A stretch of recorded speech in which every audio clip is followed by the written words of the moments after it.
Welcome back to Tudor Times.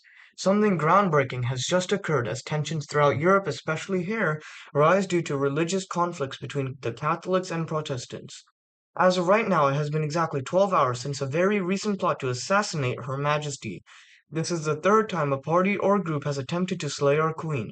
We will now be reporting the details after this short intermission.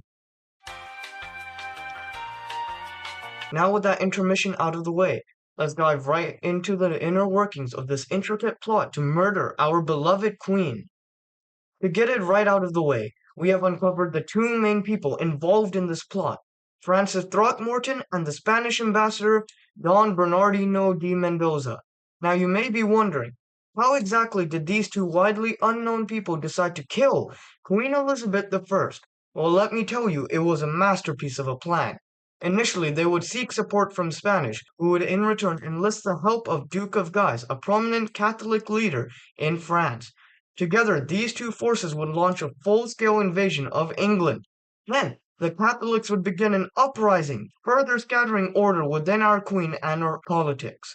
Now, here's where things get a bit iffy. The exact details on how these two men decided to extinguish the life of Queen Elizabeth I, unknown, as these details are still being tortured out of Throckmorton as we speak. But their final goal was to remove Queen Elizabeth from power and replace her with Queen Mary of Scots. This is how they decided to go about their plot against Her Highness. But how did they get caught with a plan as intricate as this? Enter Francis Walsingham.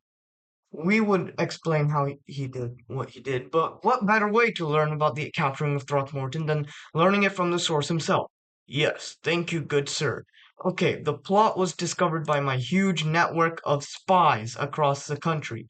I had double agents, intercepted letters, and specific spies monitoring the different Catholic groups across the island, checking for anything that went under treason. Due to the intricate nature of the network, we managed to apprehend the man after 6 months of surveillance of Francis Throckmorton.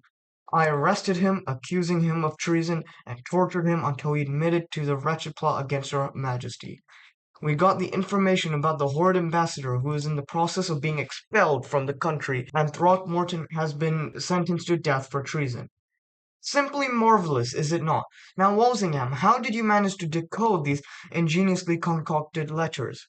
Well, you see, it wasn't just me who decoded these letters. I employed a whole team of code breakers and cryptographers. I would like to mention one man, Thomas Phillips.